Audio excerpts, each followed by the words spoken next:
you wanted the best, you've got the best podcast. The hottest podcast in the world. The Chris Voss Show, the preeminent podcast with guests so smart you may experience serious brain bleed. The CEOs, authors, thought leaders, visionaries, and motivators. Get ready. Strap yourself in. Keep your hands, arms, and legs inside the vehicle at all times, because you're about to go on a monster education roller coaster with your brain. Now, here's your host, Chris Voss. Folks, Voss here from thechrisvossshow.com. Someone there on season that makes official. Welcome to the big show. As always, the Chris Voss Show is a family that loves you, but doesn't judge you, at least not as harsh as the rest of your family, because you're here being smarter, learning stuff, getting educated, as it were, learning the knowledge. This is what we should call the podcast of superior knowledge. Refer the show to your family, friends, and relatives, or else go to goodreads.com/Chris Voss, LinkedIn.com/Chris Voss, Facebook.com/Chris Voss, and YouTube.com/Chris Voss. Opinions expressed by guests on the podcast are solely their own and do not necessarily reflect the opinions of the host or the Chris Voss Show. Some guests of the show may be advertising on the podcast, but it is not an endorsement or review of any kind. Today's featured author comes to us from bookstolifemarketing.co.uk. With expert publishing to strategic marketing, they help authors reach their audience and maximize their book success. Today we have an amazing young lady on the show. We're going to be talking about her new book. Came out March 15th, 2022, called Things to Remember Before I Forget, My Plan for My Care. Out, you can find it wherever fine books are sold. Niki Tucker, one of the authors, joins us on the show, and you can find, when you Google the book, it's under Jenny Tucker as well as the author. So we're going to get into it with her. We're going to find out more about her details and why she wrote this book and all that good stuff. Niki holds a master's degree in social work and is a licensed social worker with certified care manager. She runs a senior services agency in Portland, Oregon, providing in-home care and care management to vulnerable adults. She and her daughter, Jenna Tucker, are a CNA. Sorry, I got a computer camera in my way. Jenna Tucker is a CNA, and together they wrote this journal to help people plan ahead for their own care needs. Welcome to the show, Niki. How are you? Thank you. I'm doing great. Happy to be here. Happy to have you as well. Give us your .coms. Where do you want people to find you on the interwebs? C-STAR, that's SEASTAR, seniorservices.com. So give us a 30,000 overview of what's inside this new book. So the what? The 30,000 overview of what's inside your book. What's inside my book? Okay. The book is a guided journal. It's not something you're going to sit and read. It's something you're going to fill out. And the purpose of it is to make your plan for your own care, take control back over your life, so that if you end up with a traumatic brain injury or dementia or something else where you're not able to verbalize what type of care you want, you've already laid it out for the people providing your care. That's kind of the overview of the entire book. Well, that's an important thing to have, right? Yes, it is. We were talking about before the show. I know a lot more people are living longer and they're having aging issues, dementia, Alzheimer's. There's people that do have brain injuries. I've had some friends that have fallen in their old age and gotten some brain injuries that affect them in their ability to move around and noises and stuff like that. So it's important to have these, even if you're a young person, you ride a motorcycle, you get a brain injury and you're in a coma, people can know how and what to do with you. Right. And how you want your care to be. Does it include what's that thing that they talk about in wills and stuff? I know I have one after COVID that talks about what should happen if you are brain dead, if you want them to unplug you or not. So there is a part in there about what type of care you would want in certain situations, like if you had a terminal disease or were unconscious. But these are not legal documents, and we state that in the book. This is not a legal document. It's just to let people know what you want. But we do encourage people, please see an attorney and get those legal documents drawn up as well. Those are important to have so that people know what to do. The only problem is, as soon as I declared that I want to be put down as soon as I'm brain dead, my employees keep coming trying to figure out how to unplug me. So evidently I've been brain dead for a while. But we all know that. What prompted you to write this book? It was kind of funny because my daughter and I were working on a mother-daughter guided journal where we answered questions about our life and growing up. And I was getting ready for bed one night after working on it, and I got in bed, and I hate to wear pajama bottoms. It's just a thing of mine. I hate to wear them. And I'm getting in bed, and I thought, I need to tell my daughter not to put me in pajama bottoms when I go to bed when she's taking care of me 20 years from now. And then I kind of laughed and thought, well, she's not going to remember that 20 years from now. I should write it down.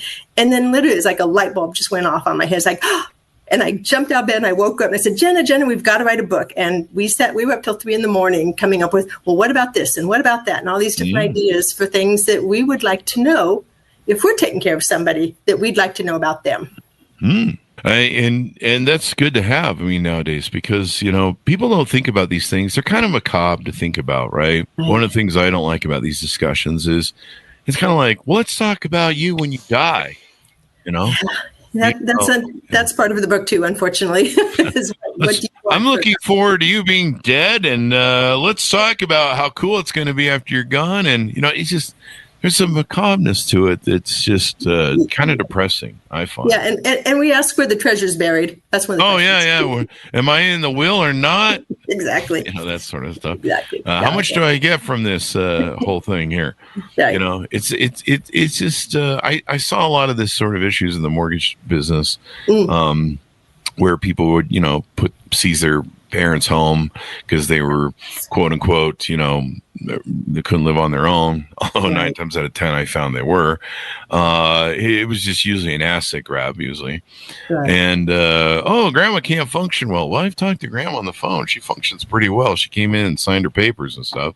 But so I've seen a lot of interesting things happen with fights between siblings over inheritance and money and all that. Throwing the parents in the old home, folks, as far as I'm concerned, sometimes way too early. And, because grandpa has $30,000 in his equity. So we should, he can go early. Mm-hmm. And that's one of the questions we ask too is, what type of care, do you want to stay at home with a caregiver? Do you want to be in a facility? I look at these senior facilities, I'm in and out of them all the time. I'm thinking, oh my gosh, they've got food and they've got house cleaning and they've got activities. I'm thinking, where do I sign up? But some people are like, I want to stay home with my furniture and my things around me. And so that's one of the things that we don't know what people want until they've written it down or told us. Yeah, I know my mom, it's important for her to have her care in the home. No one wants to die in a hospital or be in a hospital bed, unless it's, completely necessary. And she also has some special insurance that pays for her care. Is that really good? It is. We see a lot of people who don't have that, and it's expensive. But when you want to go and live in a facility and you don't have money in savings, but you've got that long-term care policy, that's a golden ticket. It really, I really think it is, or at least I hope it is. The insurance companies are kind of a pain these days. They are. When you ask them to pay out, but it builds it in so that she can stay in her home longer. I feel the same way. My grandmother died in her home. And it's just better to at home. I hate hospitals, doctors' offices with passion. Yeah. In fact, so her having that access, knowing that she wants above all things to try and live in her home as long as she can and die in her home, that's important to her. And so she's communicated that. She's invested, over decades for the service to take care of her. And it's really important. My sister, of course, she took care of my sister for the longest time when my sister developed MS and started falling apart. And once it got to the point where, my sister required 2 people to help her with the bathroom and help her get showered. You have to move to a medical facility. There's just no way you can take care of people sometimes once they get to that point. And so, my sister has to live in one of those nursing homes, and they're not always fun. She's been in several different ones, and all sorts of issues and employee issues and personnel issues and number of nurses. And so it's not fun. And it's, being able to stay in your home is way more comfortable than, eating hospital food, I guess. I don't know. And one of those things, Chris, when people move into those, and that's kind of what spurred this on too, my daughter in memory care, but when we would take someone on home care, people would come to our attention that needed care, and they couldn't tell us what they like. They couldn't tell us what they like to eat or what time they want to go to bed. And so we just make up a care plan based on, well, we think they might go to bed at 8 o'clock, or we think they like corn, so we're going to give them corn. The book is the purpose, so you can write down ahead of time. So when you go into that home, they've got all that written down. They don't have to guess at what food you like or your bedtime routine. It's all in place, and people can be cared for the way they want to be. Yep. Mine says I want tacos and pizza 24/7. I had a client that I was told when I'd go visit him to bring him McDonald's, and I visit him once a month, and he was nonverbal, but I'd walk in that door with that little golden Arches bag, and he would just light up. He would be so excited to see that. But if we didn't know that ahead of time, he would have never gotten McDonald's again. Oh, wow. Well, that's really important to know. I mean, you got to have some of those goodies you sneak in from that hospital food and whatever. Right. So now tell us some more details in the book. And you recommend that everyone should do it at any age to, if something happens to you, you get in a car accident, et cetera, et cetera. What are some of the chapters in the book? What do they discuss and things?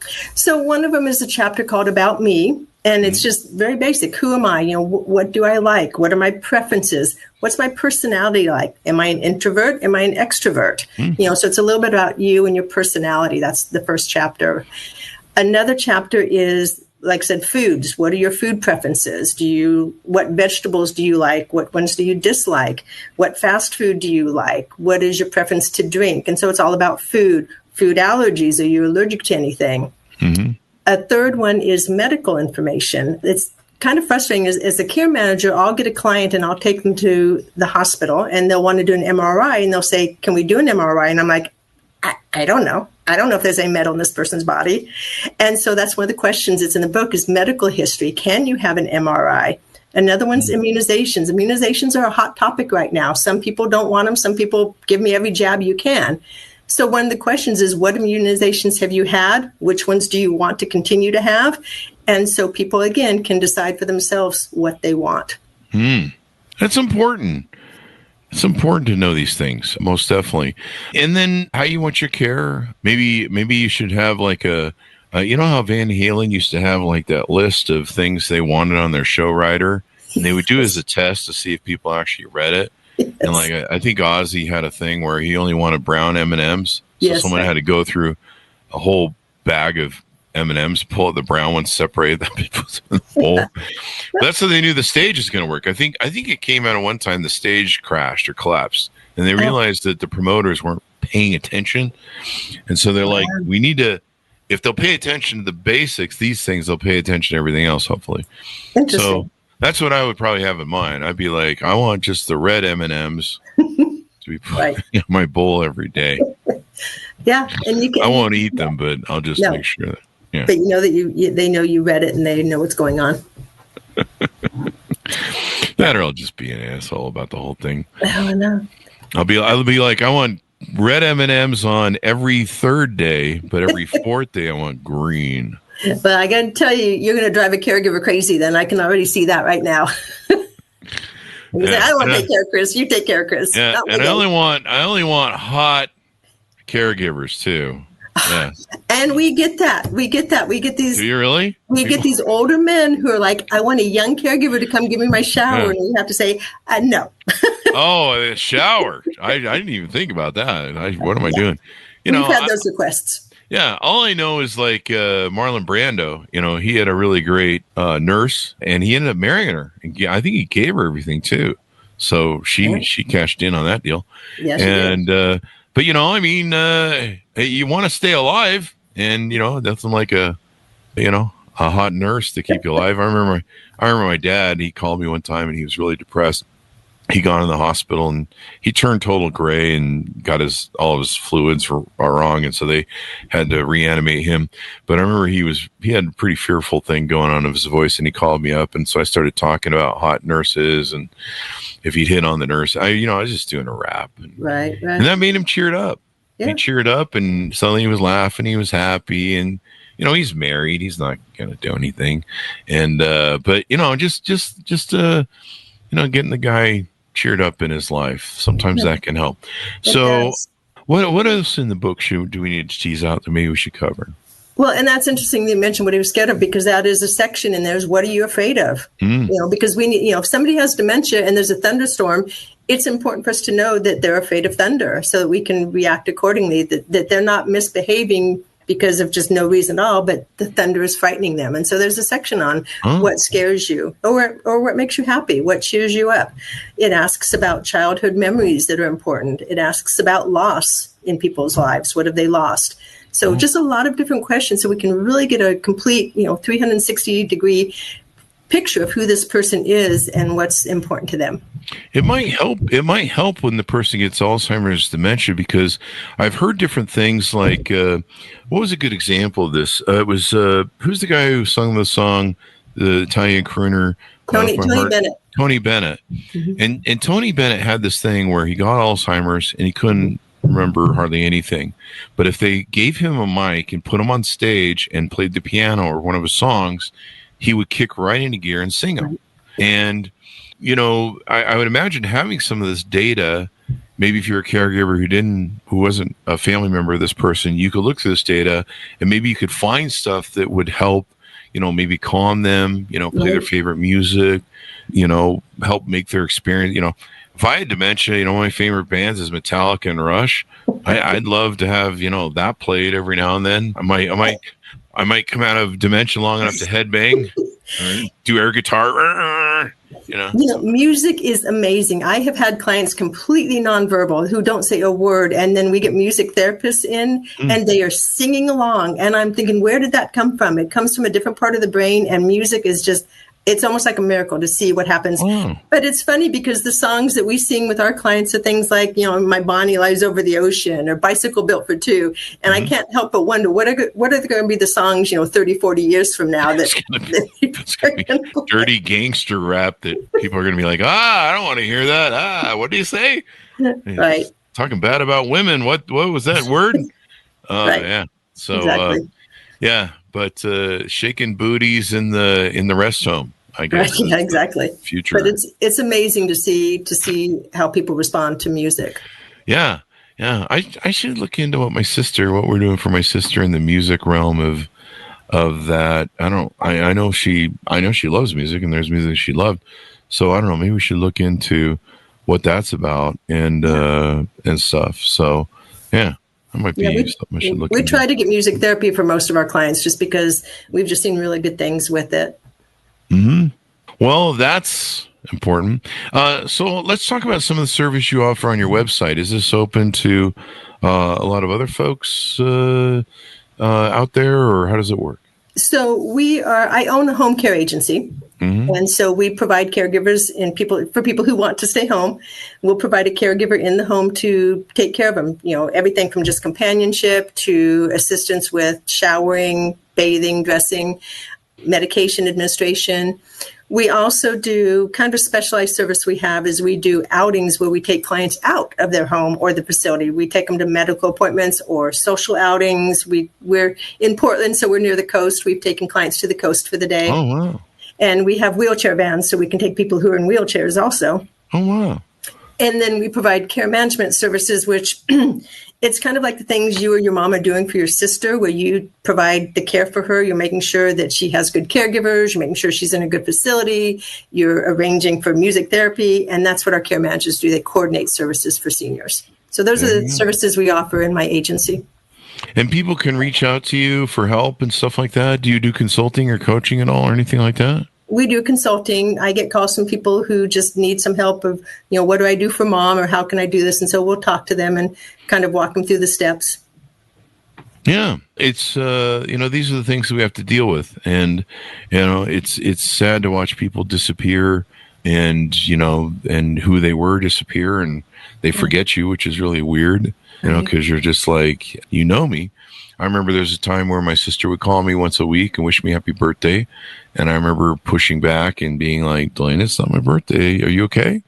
And then finally I had to learn. I kind of learned this on my own. I made it up. And we've since had some caretakers like yourself on the show that have talked about this. But one of the things I had to learn was sometimes it's easier just to play along to make it easier for them.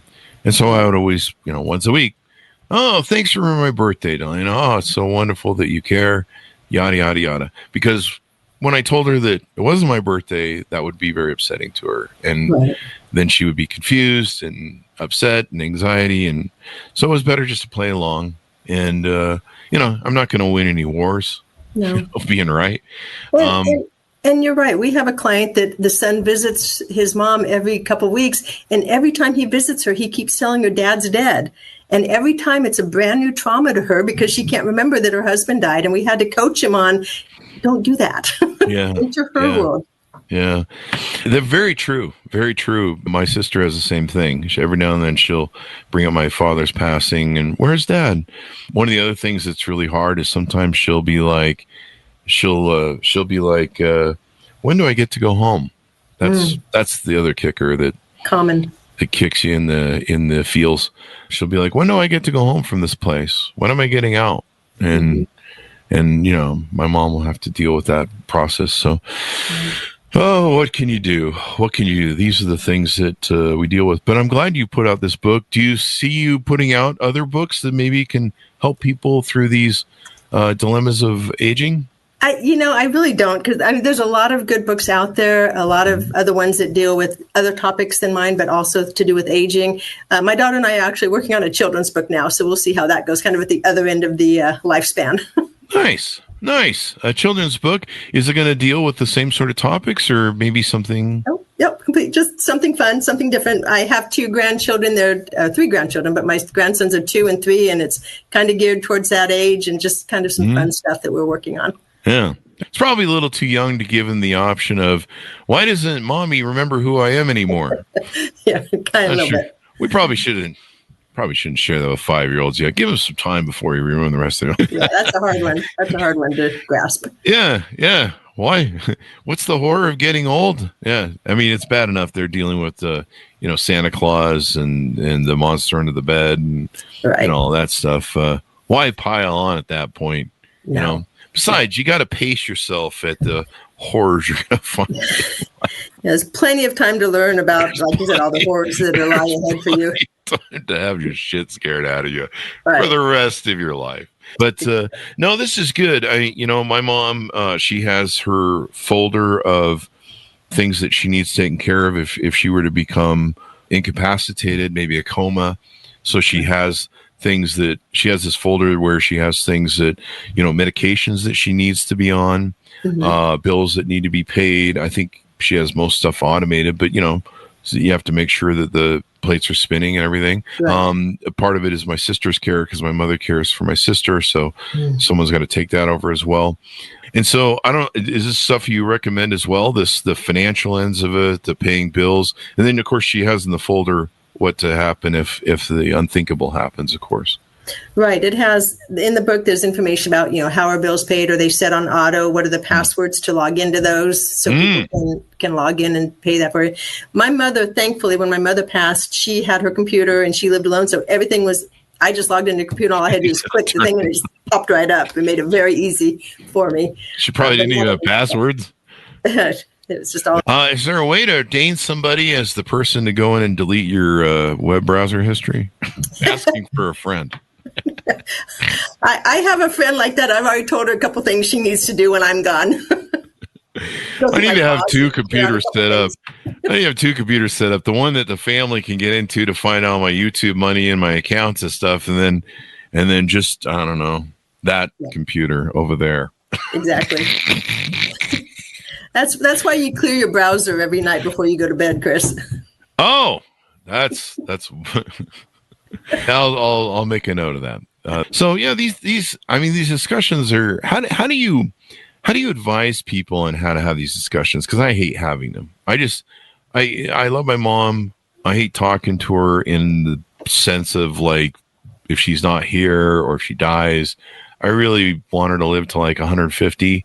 And she doesn't want to live to 150, evidently. I can't even talk her into living to 100. But she's the one who's got to do it. But how do we broach these things without being so uncomfortable? Because it's uncomfortable for me, and I don't like it. I think that's one of the things this book helps with because it does ask a lot of those uncomfortable questions. Okay. So you let the book handle the uncomfortable things like. And then you go through it with her. Say, hey, Mom, you put this. Do you want to expand on this, or do you want to talk about this? Can we have a discussion about it? Oh, there you go. Giving them a book to write down the thoughts. There's also a diary piece to it. So like they can write when they're filling out their section. There's a part where they can say how they were feeling on that day. So it's kind of a journal too. And it just kind of really opens the door for conversations to have with your family about what you're writing. Does it give instructions on how to cut other family members out of the will that are the shitheads in the family? It does not. I've got a few I need to do another version. Yeah, could you do an updated second book for me? How to make sure that you don't take care of the bad family members, and then how to identify them, how to strike them from the will, and also make sure they don't show up at the funerals. So I got lucky. I just had one older brother, and he and I, there was no fighting. It's like, here's the money. I was the executor. I would send him, this is what I spent the money on. Here's how much is, and he wouldn't even, I do spreadsheets, these elaborate spreadsheets of where the money was going. He never even looked at me. He says, I trust you.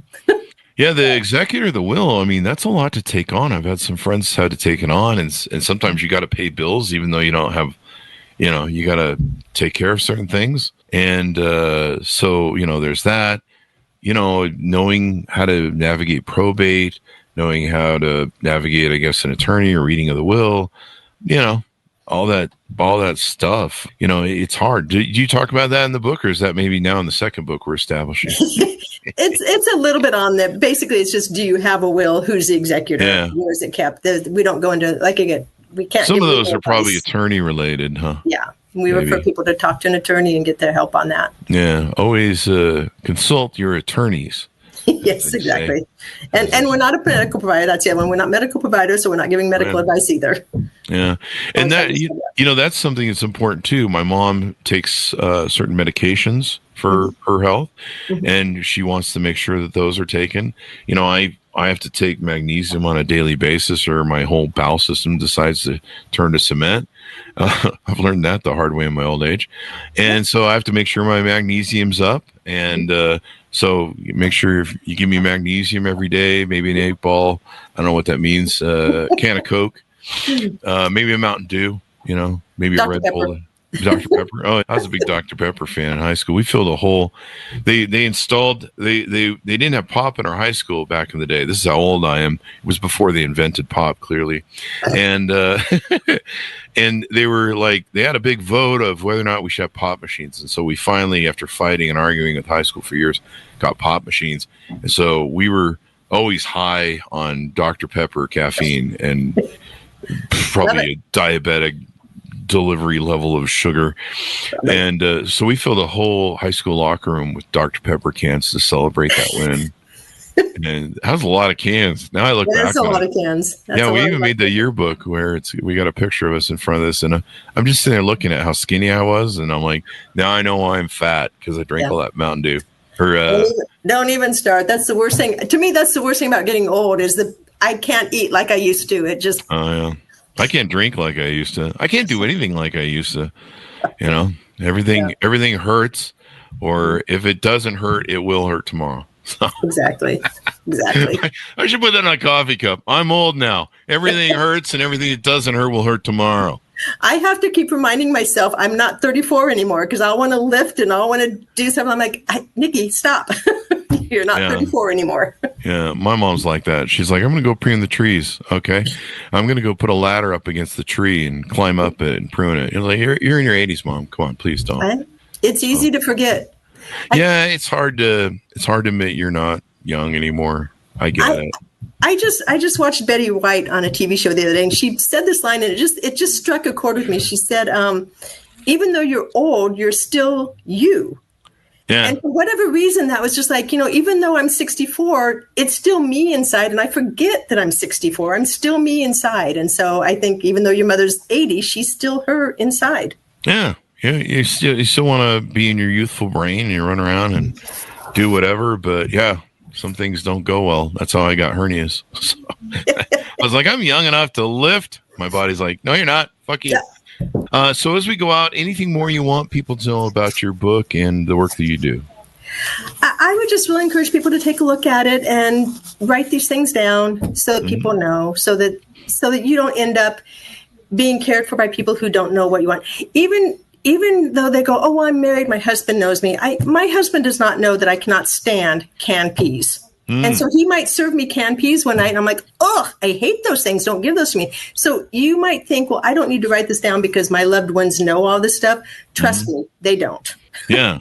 Plus, if you piss off your husband enough, he probably will serve you the canned peas just in spite. Yeah, probably so. That's probably what I do. Yeah, probably She's looking at me going, I hate these. And I'm like, they're the only thing to eat, honey. Yeah. Remember that one time in 1982 where you remember the thing I did in 1986? Yeah. Canned peas for you. No, I'm just kidding. Don't do that, folks. That's not nice. Yeah. Just pull the plug and that. And the other thing I want to leave with people is get your advance directives done. Get your health care, get your financial power of attorney. Every new client I have, I say, who's your health care power of attorney? Who's your financial power of attorney? Those are the two most important documents you can do, even more than a will, because somebody will figure out your money. You'll be gone. What do you care? But your advance directives are the most important thing. Yeah, like I recently went in for hernia surgery, and man, the hospital made a big deal about having those two documents. Yeah. And not only did they make there was like a whole thing I had to fill out. Not only did they make a big deal of it, they were like, well, if you don't have them, we'll take care of it for you. Wink, wink. Yeah. Those body parts are worth a lot of money in resale. So, well, if you want us to be your power of attorney, we'll be the one who decides whether we should unplug you. Yeah, that's the thing. You don't have those. You're going straight to guardianship, which I've been a guardian before too. Wow. And guardians, they know nothing about you, and they'll make decisions. I mean, they try and make the best they can, but they don't know. They don't know what you want. I expect the hospital would just be like, how healthy is that liver he's got there? Yeah, just unplug him. Yeah, we don't. It's more, and I've actually heard that if you do have a donor card, they are more interested in. Oh my gosh! Not carrying through with you. So make sure you have your instructions. And the other thing is too is like one of my things is I don't want to. If I'm brain dead, much more than I am now already, I don't want to be resuscitated. Let me go. I don't want to. My sister lives in a horrible life with MS and dementia in a way that I would never want to live. And in fact, I've instructed my mother that in my will, it says she has to place a pillow over my face to take me out before that happens. So I think that's legal, isn't it? I don't think so. If it's in the will, it's in the contract. Shouldn't that be legal? Not unless you want an 80-year-old woman to be sent to jail, Chris. I mean, the judge is going to be like, you put him out of his misery. Now none of us have to listen to his crap on his podcast. Yeah, I think that was justifiable homicide right there. I don't think so. I think that's how that would work. Judge will be like, I've heard his podcast. No, we don't need to bring him back. That's it. We've had enough of that. 16 years and 2,500 episodes. Let's move on.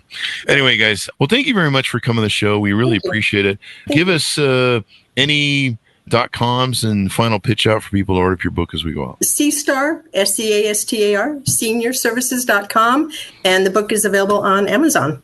Well, it's been fun to talk about some of these dark, morbid things, but they're necessary. Life and death. It was funny. We had somebody talking about taxes earlier on the show, and I made the joke about death and taxes are the two main keys. Now we've covered death. Covered them both. So we covered both in one day. That's what we do here on the Chris Voss Show, folks. Order up her book wherever fine books are sold. It's called Things to Remember Before I Forget, My Plan for My Care. Niki Tucker and Jenna Tucker, out March 15th, 2022. In fact, recently I started thinking about the podcast. So one of the interesting things about the podcast is it's designed to continue into perpetuity. The YouTube, we've been on there for YouTube for 18 years. And unless someone stops the account, it will keep showing the videos of all the wonderful people we've had on there. And it's kind of a time capsule now of people that have passed, people that are 16, 18 years younger that were on our first shows that I send in videos. I'm like, boy, you really have aged. And so I think one of the things I've been thinking about recently is trying to make sure that the podcast episodes that have been produced would continue into perpetuity. They will on YouTube as long as Google doesn't ever suspend the account, which I don't know why they would, or they go out of business or sell or something, which I don't think they ever would at this pace. But we're trying to think of ways to make the podcast keep running in perpetuity. Nice. So that people can always access it. And that way we can be talking to some people 50 years from now or something. I don't know. Wow, that's kind of weird to think about. Yeah, it's something I've thought about because this is my one true love in life, and next to my dogs and family, some of my family, let's put it that way. They won't be named, but I would kind of like to have that. So I'm gonna read your book and make a plan. All right, sounds great. Thanks so much for tuning in. Go to goodreads.com/Chris Voss, LinkedIn.com/Chris Voss, and you see why it's important to think about these things. Maybe you want to be buried in your Chevrolet car or something. I don't know. Some people do that. Thanks for tuning in. Be good to each other. Stay safe, and I'll see you guys next time.